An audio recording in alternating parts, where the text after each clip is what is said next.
So last night I sat down and watched the film Nuremberg, and it left me with some impressions that I thought would make a really good video alongside my other film reviews of Ridley Scott's turds, known as Napoleon and Gladiator 2. Because, and this is going to shock a fair few people, I thought it was a pretty good movie. Not a great movie, but a good one. There's a fair few caveats here though, and some glaring historical inaccuracies. For example, Goring was captured on the 8th of May, not the 7th. And, well, but overall, I think it conveys its message quite well. So, like, comment, subscribe, and, do all that jazz, because apparently saying it early in the video makes you do it more. And let's sit down and have a look at how to do a historical movie decently well. And honestly, given the bar set by people like Ridley Scott, I would dare to say quite well overall, to be honest.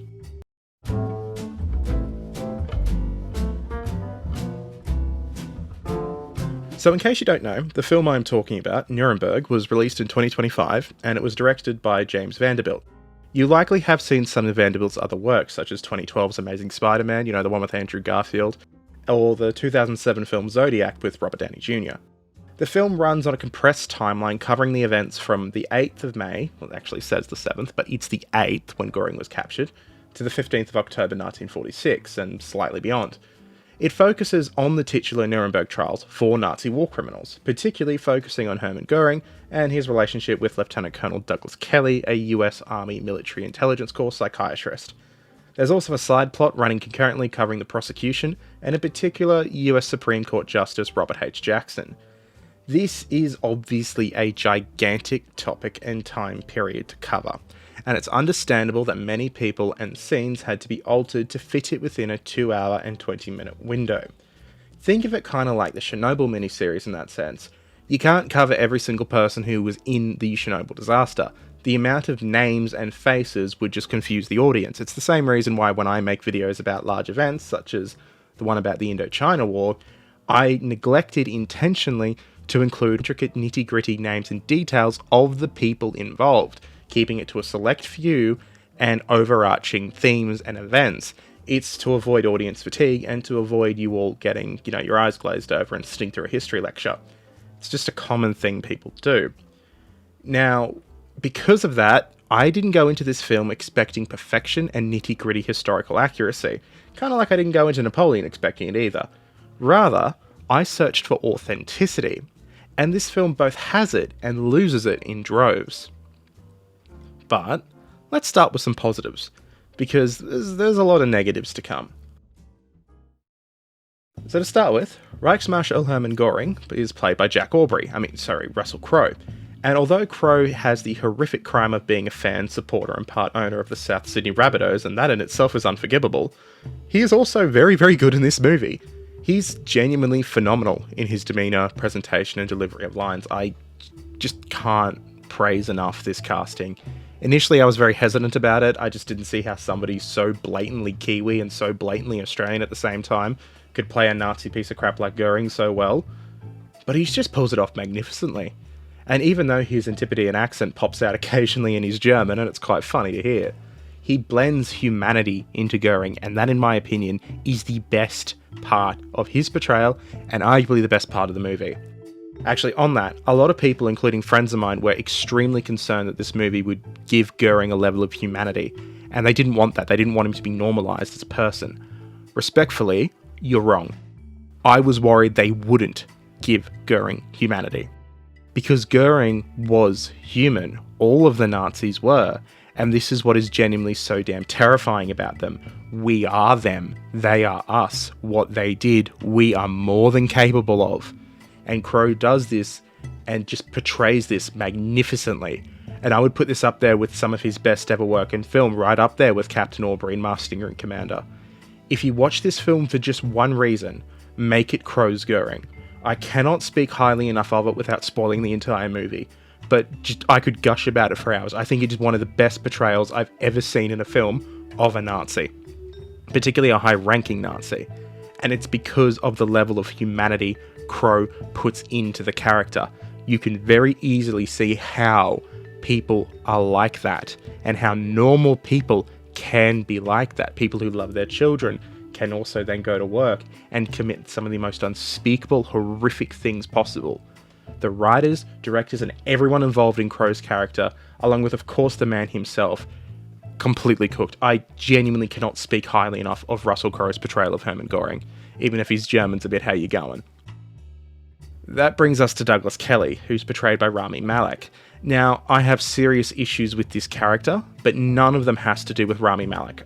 He played the character he was given perfectly and genuinely well. Like, the interaction between Malek and Crowe has left me begging for something else with them in it together. And that's kind of a thing with Rami Malek. Everything he's in, he's really, really good at. He fits the character very, very well. But he is kind of one-sided. He always plays the kind of weird guy. And he works if the character calls for that. I think they wrote the character to call for that, and I have some problems with that.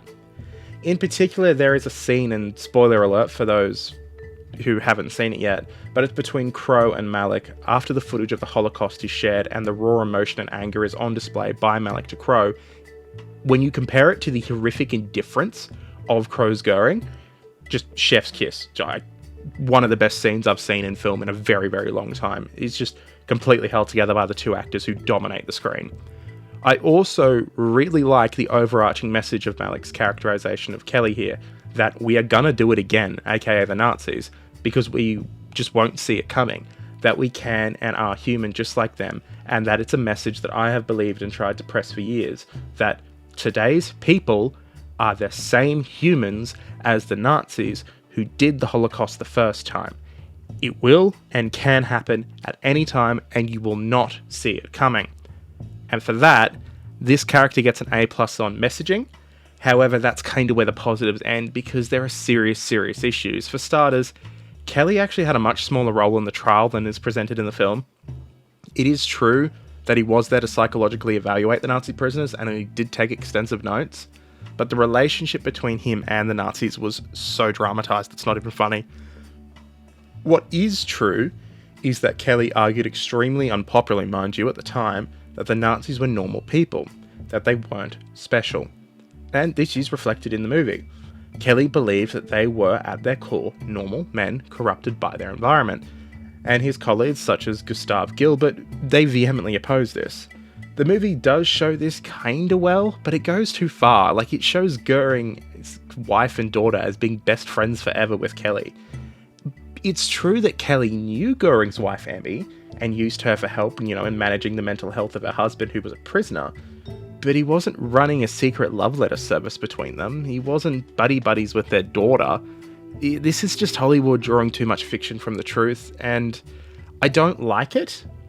I get why it's there, and from a filmmaking perspective, I'm willing to give it a pass because it helps show in a condensed format just how scarily normal the Nazis were. But I'm not a fan. Like I mentioned, it's the whole, this horrible person, this absolutely horrific person, then can go home, kiss his daughter on the forehead and tell her how amazing she is while also working in the day to gas millions of little girls and other children and people who were just like her. So I get the portrayal, I do. I just don't like it very much. Kelly did get extremely close to Goring in this period, and I feel like it was a little rushed in a way due to the time plot of the film. I think it could have been served better if the film was maybe a miniseries or focused more on these two rather than including the other Nazis. Another goof is that, contrary to the scene in this movie, Kelly didn't give his notes to the US Justice to help convict the Nazis later on either. It's a large inaccuracy taken for dramatic effect, but there was also the simple fact that Kelly was not even at the trial. In fact, he'd left months earlier, making every scene where he's, in the trial room or meeting with Goring afterwards complete fiction, and very Hollywood. And that includes the scene where Malek is tearing shreds off Crowe's character, and it's the best scene I've seen in a very long time in film, but it's not real. It's completely Hollywoodified. And the character of Kelly in generally is authentic to a point, but it's just not it. But that's not a dig at Rami Malek. He played his role to perfection. It's just that the role itself was lacking. One prop to the director here, though, is he did show how much Kelly fell into a pit of alcoholism and depression leading to his suicide. But again, he kind of loses the point when he makes the definitive assertion that he committed suicide with a cyanide capsule that is alluded to be taken directly from Nuremberg. This is an ongoing rumour that Kelly's family disputes immensely, He did take cyanide to commit suicide, but it wasn't the same pill as Goring or the Nazis. And this kind of sums up the whole character really, just pushed a bit too far. Great foundations, but a poor structure, and if it wasn't for Rami Malek, it would have brought the entire movie down. There's no two ways about it. It was, not the best. Speaking of bringing the movie down though, we then get to Robert H. Jackson, who's portrayed by Michael Shannon. It's just riddled with issues. I have to admit here, Michael Shannon is probably one of my favourite actors of all time, just because I believe he's got incredible range, and he's one of those actors that I feel like has been just tremendously underutilised in different roles. But even more so than Malek's Kelly, this character is only held together by that acting. His character just has basic fundamental issues that could be fixed from even the smallest attention to historical detail. To start with, Jackson drinks a lot of scotch in the movie. Now, this may not seem like a glaring issue, it's the 1940s after all, everyone, has a bit of a drink.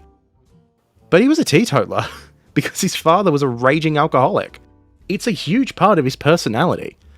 Further to this, Jackson is portrayed as someone who's outwitted, flummoxed, and even just confused all the time by Goring during the cross-examination scenes.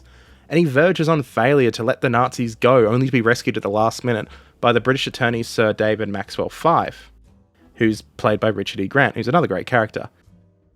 This is not true. In reality, Jackson tore Goring into shreds on that stand. Another really Hollywood moment that differs from the historical record is a scene where Jackson blackmails the Pope. That didn't happen at all. Then there was also a scene I mentioned before where Kelly, who wasn't even there, gave him the damning psychology notes. This didn't happen because Kelly was in the United States by this point. It's very clearly Hollywood too, because the book that this is based on by Jack L. Hyde didn't do this. It didn't include these scenes. One of the things I feel wasn't presented well too was the conviction of Jackson that the actions of the Nazis were not weird or unlike anything humans could do again. It seems to me they gave this entire role to Kelly, and this takes a lot of depth away from Jackson. And the bit I don't really understand is that was the overarching message of the movie, that the Nazis weren't special, that we are all like them and we could do it again. So why take so much of that away from one of the titular characters? In general, his character just felt like a shell of the real man, and it's a shame, because it weakens the whole film. But again, like Malek and Kelly, this character only has any presence on screen because of the actor and the casting choices. Put in a weaker actor and it's just a bad character. There of course were more characters in this film. I particularly loved Leo Woodall's portrayal of the German-born Jewish-American soldier, Sergeant Howard Triest. I don't want to spoil it too much, but Triest was one of the lucky few who got out of Germany before the invasion of the Low Countries and made his way to the US, where he was enlisted in the military. However, his family were not so lucky, they did not get out, and you can kind of guess where that goes. I felt this character deserved more screen time and attention, and he felt very rushed at the start, but his scenes on screen at the end of the film, the tail end, were fantastic, so I can't fault the actor there. Again, it just felt rushed. I feel like you could fit another 10 minutes into this movie, including Triest a bit more, and it would give so much more context and background. I also love the scenes with Dönitz and Hess, but they are very much in the background. I love the scene with Dönitz where he's getting shown the ink blots, and he's like, everyone's talking about whether it's blood or it's ink, and he just goes, das ist torpedo hit. It was just very on brand and made me chuckle a little bit. Now, to go with settings and authenticity, I very much want to give the film props for its set design, and in general it felt highly authentic to look at, particularly the courtroom. It was engrossing to the time period. There's a lot of inaccuracies, and some very, very big ones that kind of take away and cut it off at the knees. Now, some of these are very nitpicky, so I'll cover the worst offenders, in my opinion, and then just quick fire off a few of the small ones, and I'll point out the ones that are kind of ridiculous and not really worth paying much attention to, that don't really, in my opinion, take away from the film. The most glaring problem I have with the film, the one that angered me a lot, was right at the end of the movie, and this was the bodies of the executed Nazis being driven in the back of a truck to a concentration camp.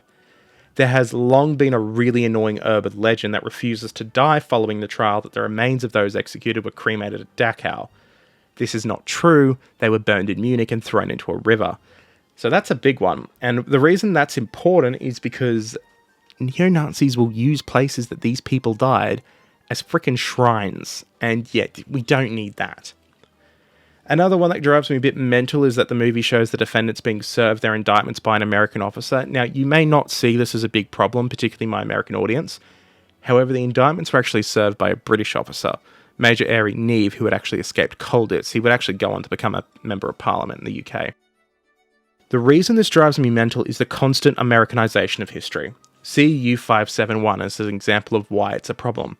Or the Pacific. Now, the Pacific would have you believe that the United States saved Australia from invasion by the Japanese. That's just not true. The Japanese army was defeated on land first by Western allies by an Australian force at the Battle of Milne Bay. It's a really, really annoying thing that would make a lot of people grow up to believe in my generation that the US won the war single-handedly. This is problems that continually stem from media such as the Call of Duty games or even Saving Private Ryan. I bet a lot of you didn't know unless you were into World War II or when you became into it that the majority of forces that landed on D-Day were British and Canadian, not American. It's a problem. It is a big, big problem. And that's not me saying, because this goes the other way too often, where it gets claimed that America did nothing to win the war. That is also a massive falsification. It was an Allied effort. And it's not like the film didn't have a lot of British actors in the cast who could have done this role, or they could have gotten someone to do it. There's no excuse. Basic little things. Just be a bit more authentic there. There was also a major fight between Kelly and Gustave Gilbert, two psychologists in the film, and it was because the two doctors had two different beliefs and conclusions. That just never happened. And a key issue was also the complete fabrication in the exchange between Robert Jackson and Herbert Goring in the courtroom.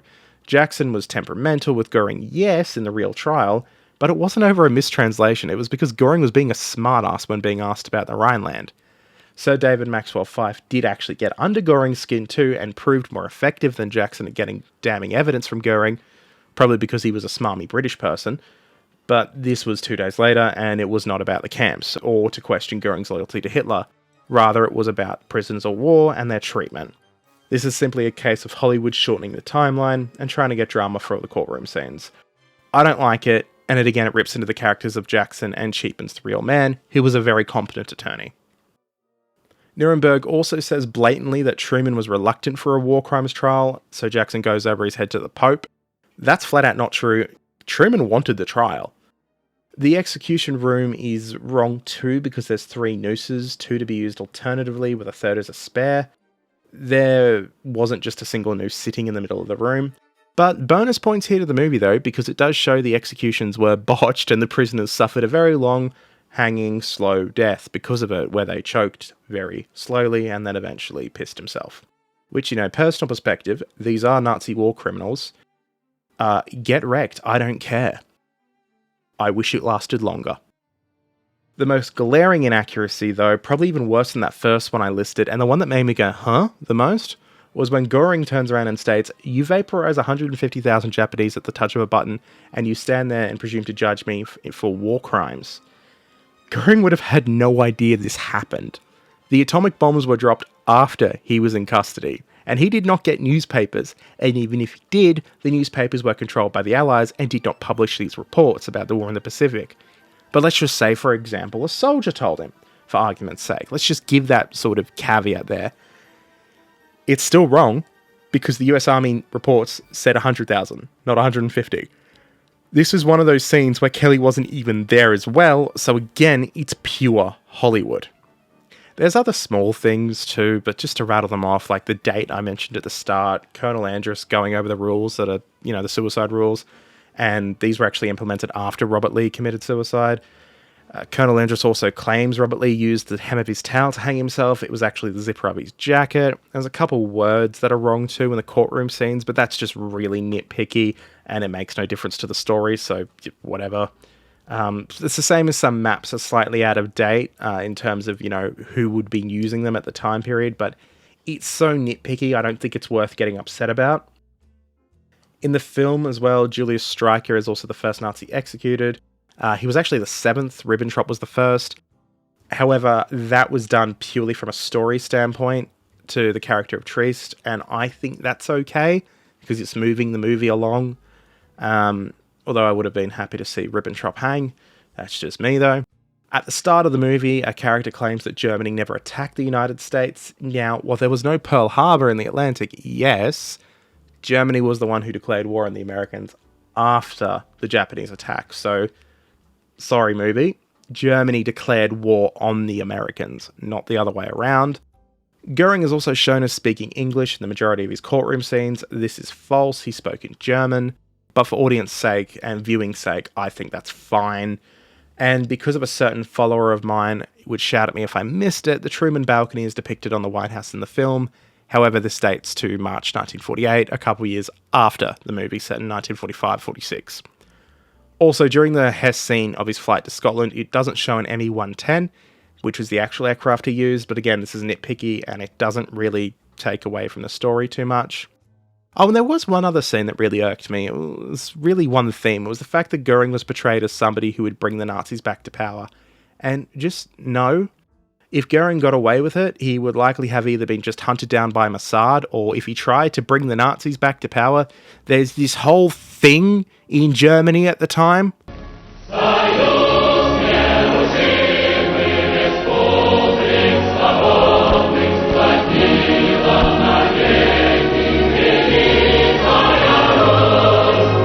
Yeah.